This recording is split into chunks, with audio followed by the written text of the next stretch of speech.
Thank you, Philip. I appreciate that. I don't know if anyone's had the massages today and was doing the wellbeing activity out there. It's really good fun, the meditations as well. But I'm here to talk to you today a bit about what we've been doing at 3 to drive a wellbeing culture.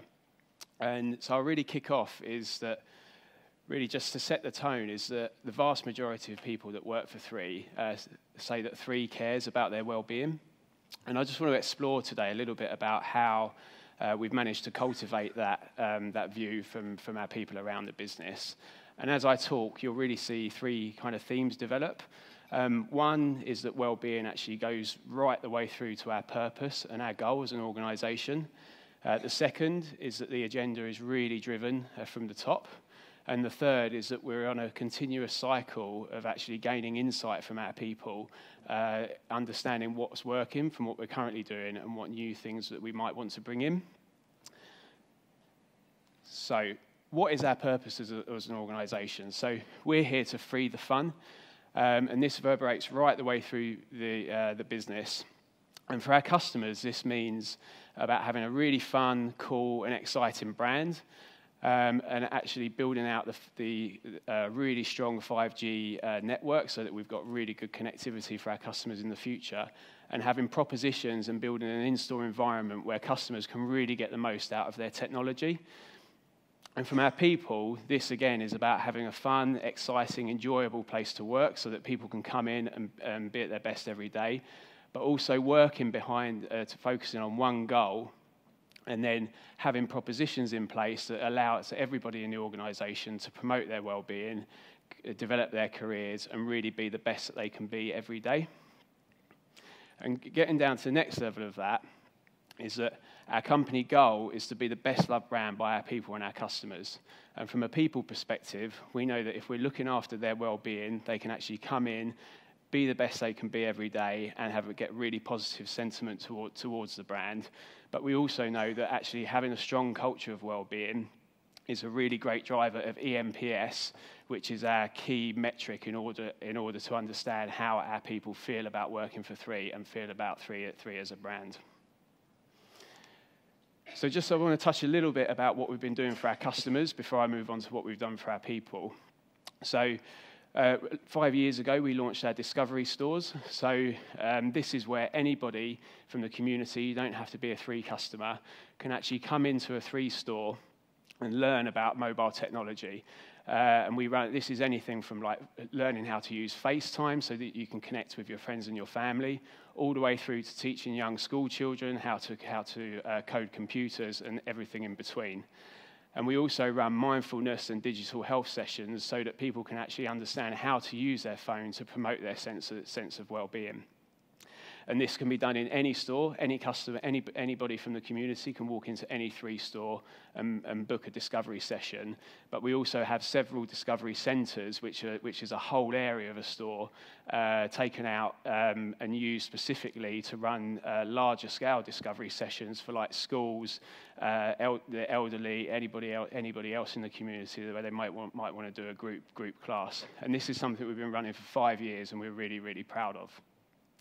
We also promote wellbeing through our One2 app, which is an app that every customer that 3 gets, and we run all kinds of offers with partnerships that we have with Headspace and various other companies, and we use that to promote the wellbeing of our customers as well. And then we also have our partnership with Lab Bible of the Relaxing Stuff channel, which is essentially a Facebook channel that's designed in order for anybody to go on and really just sort of enjoy using their Facebook for things that can actually just relax them and calm them and help them relax with their technology. But we're here more to talk about what we do for our people. And we've rolled out a number of initiatives over the last few years, and this ranges from all the way from our Being Me, Being 3 training program. So this is like an induction program that everybody that joins the business goes through. For managers, it's a 2-day program, and for people that don't have direct reports, it's a 1-day program. But that's all about managing your stress levels and using neurolinguistic programming in order to be able to manage those stress levels, but also support your team in managing their stress levels as well. all the way through to things like wellness boxes, which we distribute to around the business at periodic intervals. But I just want to touch on three things that we run, and this is from the insight that we've had from our teams. These are the three most popular wellbeing initiatives that we run. So the first is the Wellness Fund. So this is something that we do once a year. In around about November, we invite everybody in the organisation to group together with people that they know, with people that they work with. It can be a functional team, or it can be a kind of cross-functional team. But we ask people to group together and apply up to £50 a head to go out and do an activity that's going to promote their well-being. So as you can see here, we've got, for example, one group of people went up and climbed the O2, went out for the afternoon and climbed the O2 and go out for dinner afterwards. We've got another one here where they go out for top golf. And this one in the middle, this is actually what I did with my team. We went out and used our Wellness Fund money to go and do a painting session. And you can see here as well is that this is some of the Wellness Fund activities that have been shared. This is our Facebook group, so it's just part of the normal Facebook platform. We've got a closed group that anybody that works for free can come in, and it's our Free the Fun Facebook group. So anything that's fun and exciting that you're doing, you can come in, you can post it in there, and everybody from around the business sees it and likes it, and we all engage with each other for what everyone's doing. The second is our personal days. So this is actually built on top of a drive that we've actually been doing to ensure that everybody gets the full benefits of working for free, but from the day that they start. So, for example, just recently, we've changed our holiday policy, whereas actually, rather than building up more and more holiday over a number of years, up to 10 years, everybody that works for free gets that full holiday entitlement from the day that they start. And this is something that we're trying to do with all of our policies to really get in that position where it doesn't matter if you've been here 10 years or one day, you get treated in the same way. And personal days are really built on top of that generous holiday policy, where people can take up to 3 days a year to go out and take a day off for something that means for something that is important for them. So this ranges from going and buying a pet. If you've got friends visiting from abroad and you want to take a day off to sort of show them around, you can use a personal day for that. Or even planning a wedding or going to a wedding, going to your own wedding, you can use your personal days for that. And again, this is something that's really highly valued. And then the next one is for our core functions. Every Wednesday is Wellness Wednesday. So slap bang in the middle of the week, we have a 2-hour lunch break between 12 and 2, where no meetings can be booked across our core sites. And what this really does is it allows people to actually take a bit of extra time out, go and do something that maybe they would usually leave until the weekend, but they can go and do it. They get their hair done. People go to boot camps. Have an extra long gym session, etc. And it's just a time where everybody gets a bit of downtime in the middle of the week. So just to focus on their own wellness and take that break. And that's every single Wednesday. Now, before I kind of move on to the next section, I just want to sort of just share with you a little bit of insight that we've had just from sort of rolling out, our experience of rolling out these. I'd say that the main thing is that we don't put these in the business and then instantly everybody's engaged and everybody supports it. It does actually take time to integrate it into the organisation properly and actually really change that culture. And we've really found no better way of doing it other than, really having kind of relentless engagement and leadership buy-in. So, for example, Wellness Wednesdays, when we initially launched it, many of the senior leaders across the organisation supported it from the outset, but there were a few that weren't. And that led to a feeling in their teams that some of these, great wellness initiatives sort of applied for some people in the business, but not for them. And this was really, this actually was really, really problematic for us in those areas where the senior leaders were brought in. But what we do is over time, we bring those leaders in, and gradually what you find is that as the culture changes and it becomes more integrated in the business and more talked about, it becomes so overwhelming that every part of the business just views it as part of being Three and being here. But it also helps, when our CEO at the leadership forum, we have a leadership forum 3 times a year. We like to do things in three at Three. And so we have that 3 times a year where it's all heads of department and directors get together for a business update. And, our CEO, Dave Dyson, said that his favourite Wellness Wednesday activity is to actually walk around all floors of our Maidenhead office and check in each room, in each meeting room, just to make sure they're empty. Apparently it's 7,000 steps, he says. And again, driven from the top, that leadership buy-in, but having him on stage supporting our policies like that actually really helps get that traction right the way through the business. And then just what we're also doing is, I mentioned a bit about ensuring that we have engagement and relevance. So we have a really good two-way communication between, the kind of the circles that we have and the decision-making forums about what we're going to bring in, but actually the whole business as a whole. So we have a really active forum, and those forum representatives hold listening posts with everybody out in the organisation. So we get great insight from what's coming in. We also obviously understand what's happening in the market, and we also obviously know our own data. So that helps us design new policies that we may want to bring in. But what we also do, which we feel is really important, is essential to the strategy, is actually asking people what they'd be willing to sacrifice, because we're operating in, we want to operate in a lean way. We don't want to be spending time and resource on initiatives that aren't adding value. So we always ask this question as well, and we're continually reshaping our wellbeing policies in order to fit that insight that we're getting. And something that we brought in at the end of 2018 for the first time, based on this process that we go through, is free flu jabs. And we had a 25% participation across the business, and we had a 25% reduction in cold and flu, basically since the month that went in, and it was running flat year on year up until the month that we instigated this. So before I wrap up, I just really want to spend a little bit of time talking about mental health. So obviously it's a topic that's really been moving up the agenda for the last few years. And I'd say that this is actually probably, really our signature work that we do, if you like. It's really at the core of our wellbeing strategy.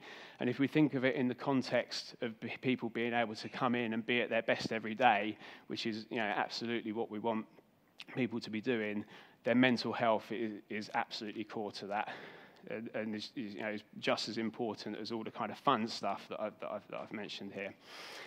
So in 2017, we signed the Time to Change pledge, which was really our marker in the sand to say that we are now really focusing on this going forward. And then what we started to do around the business is that we used the key dates like Mental Health Awareness Week and World Mental Health Day to share stories, and we really kicked that off with a story from Amanda Lambert, who is our people director, who a few years ago had a breakdown essentially.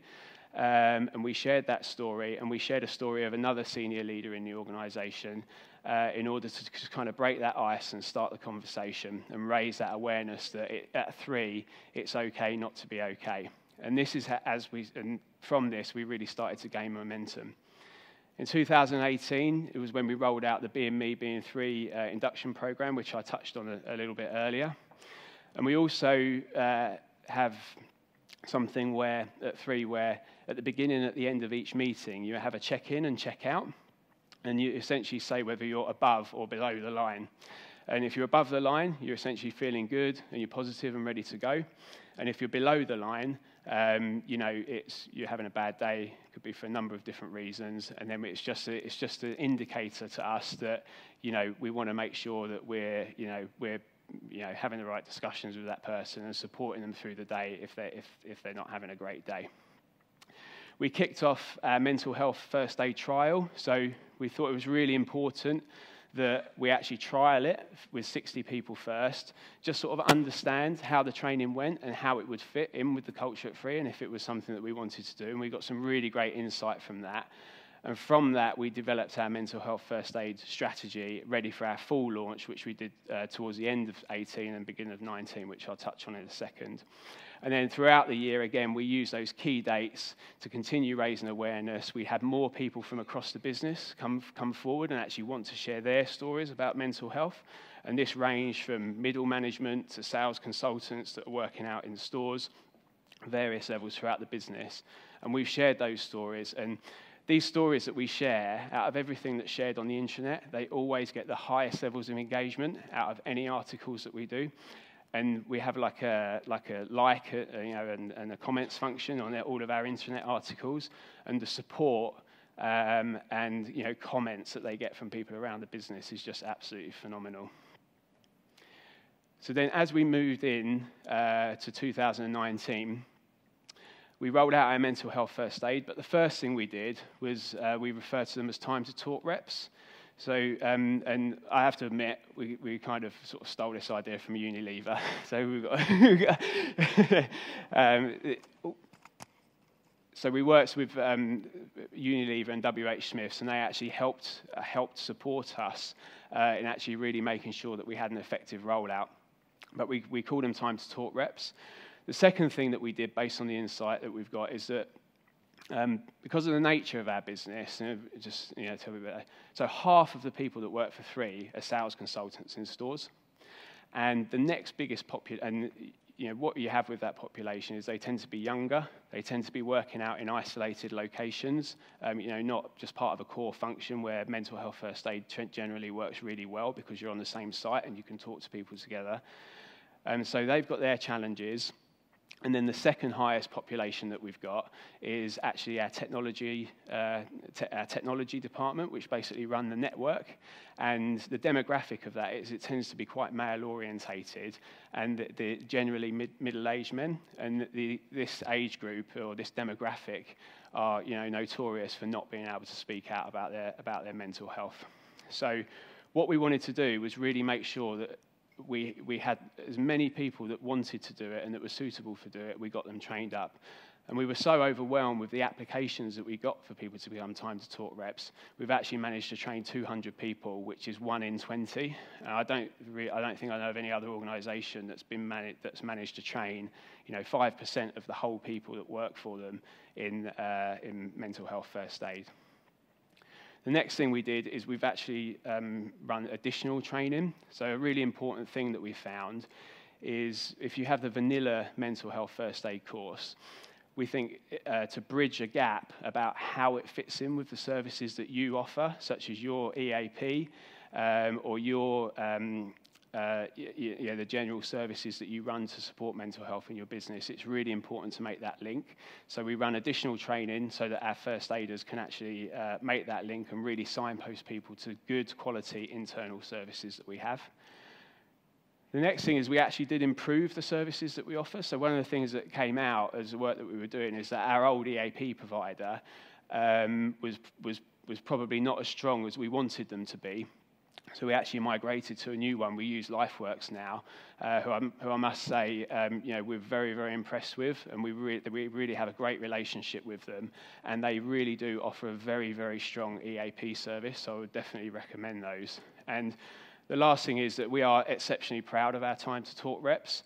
They are out there, they're making a difference every day, and we really do see this in the stats that we get come back. So we do keep an eye on, how many people are using the EAP and other services that we offer, and we're definitely getting more people into the right place now, whereas before maybe we weren't.